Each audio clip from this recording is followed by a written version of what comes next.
ये थरपारकर है जहाँ हर जरा एक दास्तान सुनाता है, जहाँ खामोशी भी बोलती है और हवा भी सरगोशियाँ करती है। यहाँ के बासियों की मुस्कुराहट में सदियों की मोहब्बत छुपी है और यहाँ के गीतों में रूहानी सच्चाइयाँ बसती है।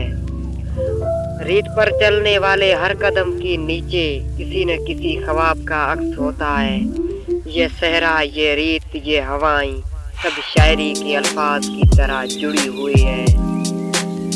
अगर आपको थरपारकर के वीडियोस देखने का शौक है और सिंधी पोएट्री सुनने का शौक है तो प्लीज़ मेरे यूट्यूब चैनल को सब्सक्राइब कीजिए, और यह वीडियो आपको पसंद आती है तो प्लीज़ मेरे वीडियो को लाइक और शेयर कीजिए और एक प्यारा सा कमेंट कर दीजिए।